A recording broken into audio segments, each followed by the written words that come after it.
about the former midfield three that we thought was going to be a staple of this men's national team for a decade, it felt like. But one Yeah. has kind of fell by the wayside here. And yesterday, which one thing that kind of, during the interview with Ben Pierman was this update came while the interview was going on. And Tyler Adams currently being eyed for a move to Liverpool, Manchester United, and Chelsea. Wow. What do I have to say about this? Avoid Manchester United and Chelsea at all times. Why? Because they're just toxic clubs, and I'd rather you stay at Bournemouth than play in week in, week out, because the manager loves you over there. Shout out to Basque Country in Spain. It's another Basque manager, just like Arteta.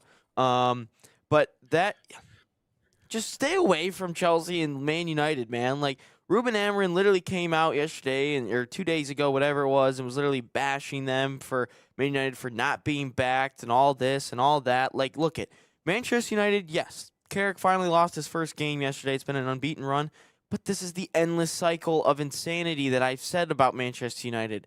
They get the new manager bump. It lasts like 2 months, but then it just wears off because the same people are in charge. It's the same system, it's the same owners, it's the same sporting directors, it's the same head of recruitment, it's the same recruitment and scouts. It's the same thing. So please, Tyler, do not go there. Please. And then you look Yeah. over at Chelsea. It's kind of the same thing that Chelsea's been doing since I would say Abramovich has left. They've also been in an endless cycle of insanity. And you already have Moises Caicedo, who they're going to start regardless in your position every single time. So, Tyler, please don't go there either. They're just going to buy a boatload of midfielders. Please don't go there. Gosh, Yeah. Tyler, I really hope he's got his head on right. I really hope he doesn't go there. Liverpool, on the other hand, so you got Szoboszlai, you got McAllister. No, please don't go there. It's the best option of the three. So I Yeah. guess if you were to go one, go to Liverpool. But out of all these options that I said, avoid Man United, avoid Chelsea for the reasons I said, and go to a Liverpool. But to be honest with you, Tyler, just stay with Bournemouth. You play in, week in, week out. And this is the thing that I kind of have like, yes, we want our guys to play in the best teams. Like, we would love to have Christian Pulisic play for Los Blancos or Barcelona or a Man City. Like, we'd love that. But at the same time, you may not develop as well at those clubs unless you're a superstar like a Kylian Mbappe or a Lamine Yamal. But stay at a lower club in the top flight. You're constantly playing in. You're constantly playing week in, week out. You're constantly playing against the best. You're constantly getting playing time. And that's what we need. We don't need these players to go to the best teams. Maybe play here and there. Maybe get a game in. Maybe play in a cup game. But you know what? Just play. As long as you're playing in the league, because Bournemouth's not going to get relegated. They're going to be there next year. They've constantly shown that they can stay up. They've constantly shown that, you know what, we can develop some talents and then sell them off like we did with Semenyo in January. So just stay there, Tyler. The manager loves you. You're a constant starter. And when you weren't playing for them, when you were hurt, Bournemouth started to suck a little bit. Their European hope started to dwindle. And because you weren't there. I'm kind of gaslighting that situation because there's other reasons. But Tyler Adams, please just make the right decision. I would just stay at Bournemouth, if I'm being completely honest. I would love for him to be at a Liverpool, but I just want to make sure that these guys are playing every single time. And that's the first update of the midfield. Yeah, I mean, I think any move that's going to kill his confidence is not the move that he should make. And so I think, it's the question of you want to chase, obviously, the brand. You being a part of a brand like that would be awesome. Any one of those brands, maybe not Man United because of the reputation that they carry that you've talked so eloquently about for this whole time. But I think any move to where he's not consistently playing as much, he's not on the field as much, and he's not able to build his confidence more and more, I think is going to take away from his experience, especially a Tyler Adams who has just not been as Tyler Adams lately, I guess, as we would expect to see, simply because he did have those injury issues and now he's back and, he is playing consistently. So, it's always that question of, there's more money on the table. It's a bigger brand, sure. But what does that do for you in the long run, in terms of confidence, in terms of everything else? I mean, I think my concern going up to the World Cup is that I want him to be playing every day. I want all these guys to be playing every day. I don't want them to go through stretches where they're not playing, or maybe they're behind someone or they're getting limited minutes. like that doesn't do a lot to build the confidence and build their physical strength and build their stamina and everything else we need for them to have going into the World Cup as a U.S. men's national team fan. But I think more than that, yeah, to your point, Ryan, it's always the question of, yeah, moving up is always the goal. But if you're moving up and you're not getting quality reps, if you're moving up and you're not a key contributor, or you're not, in your position, there's a question mark as to whether or not you're going to be in that starting 11. I don't know why, yeah, money talks, and that's just the reality of it. Money talks and the brand talks. And so sometimes you're going to get people to make commitments simply because of that. But no, I think you're right. I think any move that kills confidence for any of these players, especially leading into the World Cup, is not the way to go. I think of the three, as you mentioned, I think probably Liverpool would be the best option. I think, we've seen some of the drama that goes on at Chelsea. Obviously, we've had an American there. We talked about Christian Pulisic yesterday was at Chelsea. And, Man United as well. Obviously, it almost has, Ryan, it almost has like a blind squirrel finds a nut once in a while type thing. Like even the worst of organizations can still go on a run once in a while and still get a few wins. But does that mean that they can create long-term success that will lead them back to where they once were? No, I don't think Man United will really ever get back to that point. I don't never say never, but I don't really see it happening. But it is, yeah, any move that kills confidence would not be the move right now. All right, I may have been wrong here. I just looked at the rosters of all three sides. We're going to start with Manchester United. We're going to do this really quickly. Mount, different position. Fernandez, different position. Casemiro, too old and trash. Mainu, I would take Tyler Adams, but he's probably going to be sold. Or Mainu's probably going to be sold anyway. Ugarte, trash. I don't even know who any of those guys are. So, to be honest with you, he might start for Manchester United. Wouldn't be surprised. Chelsea on the other side. Enzo Fernandez, Caicedo. No, I don't think he gets in over them. Caicedo just, to be fair, he probably play a lot because Caicedo gets red cards all the time. Lavia, that's where he went. Gosh, different position. Liverpool, yeah, this is where I got wrong. I forgot about Gravenberch. I forgot about him. He's a stud. So he'd be competing with Wirtz, different position. Endo, old. Szoboszlai, different position. McAllister, a little bit different. Gravenberch, Curtis Jones. No, I don't think he starts for Liverpool. I don't think he starts for Chelsea. But if I'm Tyler Adams, I think I'm going to retract my statement. I think Man United might be the best spot for him if he were to move to one of these three sides. Yes, you're going to get a whole bunch of drama, 100%. But if you're Tyler Adams, Manchester United is the best spot because I think you're going to start. Casemiro's is going to be on the way out. If he's still there, he's still trash, and I don't think he's going to play. Mainu might be on the way out. I think Tyler Adams would actually boss it in the midfield, actually, for them. But it's the thing that worries me about that is all the distractions, obviously, all the sidebars and all that fun stuff. But I look at Chelsea, he's not starting over Caicedo. I look at Liverpool, he's not starting over Curtis Jones or Ryan Gravenberch. So I think Manchester United ultimately is the best spot for Tyler Adams, and I hate to say that. I don't want that to happen. But I think the best option still is just to remain at Bournemouth. But if he were to move to a bigger club, it's got to be Manchester United. That's just what I'm thinking here. So, I mean, would you still, I mean, because if obviously he'll have a chance to play and he'll have a chance to star on this team with, I'm sure the role that they would give him. Would you still make that move despite the distractions, the organizational distractions? I mean, let me put you in his shoes here really quick. I mean, you're weighing your choices. So, again, I think United's probably going to be in Europe next year. Yeah. So they're in third right now, 51. Aston Villa's tied at 51. Chelsea's at 48. Liverpool's at 48. So United's most likely going to be in Europe next year. So that might be a big factor in it. Liverpool's going to most likely be Liverpool might not actually be in Europe. I retract that statement. Maybe Chelsea not, depending on what the other teams do.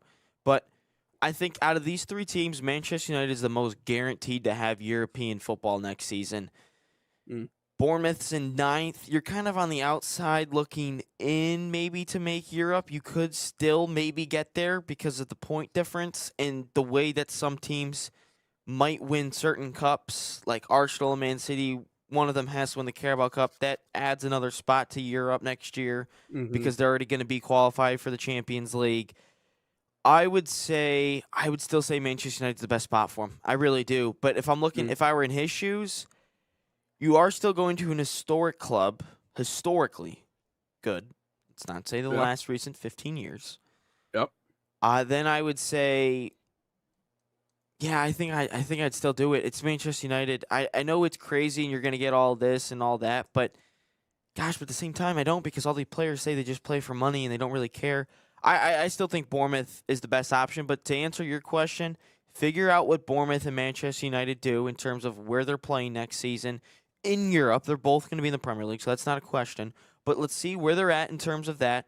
Let's see how maybe some of the Manchester United recruitment goes. Let's see who their manager is first off, because I don't know who the Yep. manager is going to be. Some people think it. Some people are starting to say, you know what, it should be Michael Carrick, but Carrick still doesn't want the job. And to be honest with you, I don't hate on him for doing that. But let's figure out who the manager is first. Let's figure out where they're all playing. Make a decision that way. But if they're both in Europe, because Man United would most likely be in the Champions League, Bournemouth would probably be in like Conference League, something like that. I think I'd still lean Man United. I think I would. I know all the distractions. I know being a little bit of a hypocrite, but I'd still go with Man United. I mean, it's still a big brand. Like, regardless of the history of choking that they've had, I mean, it's still a big brand. And so you give yourself that opportunity with a brand like that to play in that position. I mean, I get the distractions, I get the organizational stuff, but you know, I wouldn't say it's the worst of decisions. Let's talk about Weston McKennie here really quick before we cut to break. I know we got to get to break here at the 10 o'clock hour. We're going to continue our. Yunus Musa any love? Well, hold on, we got a few more to get to. We'll get to Musa too. Scored a couple of goals for Derby. But who do you want to start with? You can start with either or. Let's go with McKennie to last the longest. I mean, All right. This guy to being sold to let's not renew his contract to now being an untouchable now, one of the 6 untouchables on this Juventus side. I mean, Spalletti is just, I don't know, he just changed his mind. All of a sudden, he's like a female out there, changes his mind every 2 seconds. But no, it just shows that this kid is, and he's gotten some high praise this week from a couple of really good, some good footballers back and that played in Italy, played in Serie A, all that fun stuff. Weston McKennie, he's like, I don't want to say he's hated or anything, but like it feels sometimes McKennie's kind of just in the background a lot because of everyone kind of wants to see Christian Pulisic more. I think Pulisic obviously is the star. Everyone pays at him, but McKennie, he's a stud, man. Like this kid's really good. Yeah. And I mean, I don't want to say I don't like saying kid because he's like 25 or 26 now. I don't want to keep saying. I think he's 27 actually. I don't want to keep saying that. But this I say guy, kid a lot. this guy is a stud. This guy is a stud, and he constantly shows it every single time. And whenever it seems like, man, he's going to be out the door, he's going to be sold to this, the new manager comes in, and it's almost like Manchester United, but McKennie's kind of like Bruno Fernandes over there. He's still not the same impact, but, new manager constantly comes in. Does he want to sell? Is Bruno going to leave? Is Weston going to leave? This and that. All of a sudden, new manager comes in, and they're after like a little bit, they're like, man, I can't sell this guy. This guy's insane. We need him still. And then McKennie constantly fights for his spot. They're giving him contract extensions when they said they weren't going to do that. And then he delivers time and time again in the Champions League. I mean, this guy started the first leg in the Champions League when they lost. He started at striker. And then in the second leg, he started at left back. So this guy is literally Zach McKinstry. He's a utility guy. He's all over the place. He can play a variety of different positions. Do I think he plays a striker for the men's national team? No way in hell does he do that. But no. Maybe Poch is like, maybe late in the game we need to change something up. Maybe you come in the game or maybe we move you around.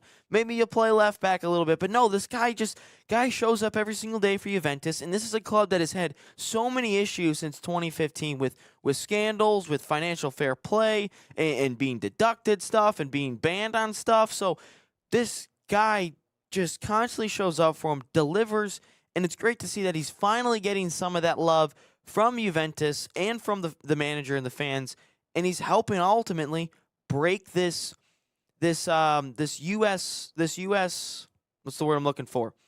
Not saying stereotype, but like proving that Americans belong. Yeah. Yep. No, there's a difference between being a really good player and being someone that the club respects and being untouchable. If you're someone that, you don't, it's almost like a keeper league in fantasy, right? Like I got my 5 guys that you absolutely cannot touch. Everybody else, whatever. to put yourself in that space after, again, what feels like battling year after year to just make sure that you can stay on the club, just goes to show how good of a year he's had. And I guess if we're going to, hand out awards for who's had the best club season of any U.S. men's national team player, obviously I think number one is Christian Pulisic, but right behind him, number two is Weston McKennie. And again, we talk about a Batman and a Robin. Who's going to be the Robin for Christian Pulisic? That was always our thing. When he comes back to the U.S. men's national team, he's not surrounded by nearly as much talent. He's not surrounded by nearly as much, nearly as many options, but Weston McKennie could absolutely be that. And he has emerged as that kind of, that 1-2 punch with Christian Pulisic. So he can be the Robin to Pulisic's Batman. And so what does that look like when it comes to the international windows? Obviously is yet to be seen, but I still remember, hearing a lot of different, Taylor, I think it was Taylor Twellman specifically who said this, but he goes, a healthy and motivated Weston McKennie is a dangerous Weston McKennie. And that's what he's been. He's been healthy, he's been motivated, and he's been dangerous. So it's been awesome to see. I just hope he can be, I hope he can be that Robin to Pulisic's Batman. I think that would be a fun thing to see in the World Cup and obviously leading up to it. But lastly, we want to touch on Yunus Musa a little bit too. He's been scoring some goals lately. Yeah, he scored 2 goals in 2 games for Atalanta. I think he's on loan still from AC Milan. I forget that he's on loan from AC Milan, but this is a guy that we look back at 2022, really from 2021 to that whole World Cup cycle. Well, really in 2020, everyone was like, well, is Musa going to be on the team? Is Yunus even going to make it? Or is Yunus even going to be an American? Because, he could potentially play for England. And ultimately he chooses the USA, which I thought was a great marketing tool from the U.S. men's national team. Was you can't spell USA without Musa. Or you can't spell Musa without USA, rather. Which That's is true. funny. Yeah, Musah. Really good stuff. And I thought, like, man, we might have our midfield 3 for a decade plus. Musa, Adams, McKennie. Yeah.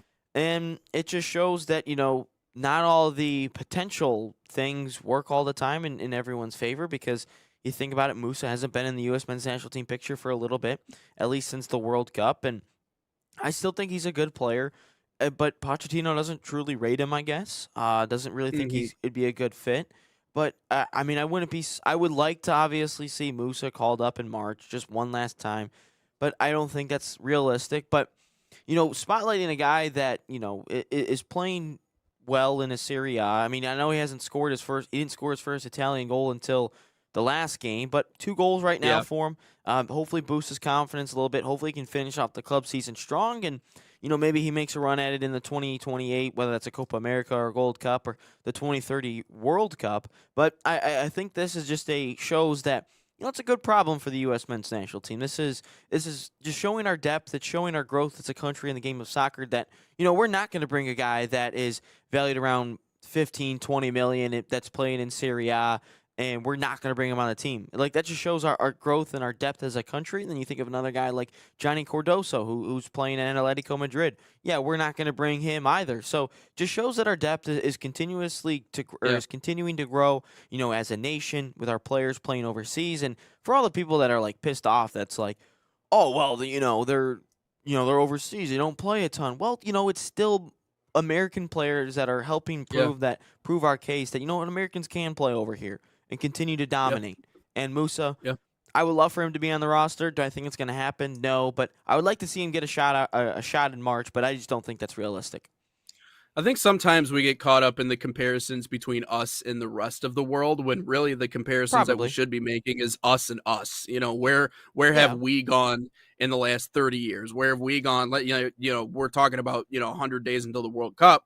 Well, let's talk about 32 years since the last World Cup. How far have we come in the last 32 years? Extremely far. And even from 2022 to now, we've come far. Yeah. Yep, a lot more seasoning, more veteran experience. Because Pulisic was the only one that was playing a ton. Everyone else was kind of just like Adams was finding his footing, McKennie was finding his footing, and look at him now. Yep, they were young and scrappy, but again, now it's like, again, you'd be amazed what 4 years can do for you. And so I think that was a big part of our talk, and it has been around this U.S. men's national team. Like 22, we saw the foundation. 26 is where it's really going to matter the most. Obviously the biggest thing is it's not Greg Berhalter leading and it's Mauricio Pochettino now, but the truth is that everybody everybody has more seasoning, and so Yeah, hopefully that matters in the long run. let's hope there's no sidebars with Greg Berhalter or with Pochettino or Gio Reyna in this upcoming World Cup. That'd be really nice, Yeah. guys. Yeah, no more drama. But we'll step aside here. When we come back, we're gonna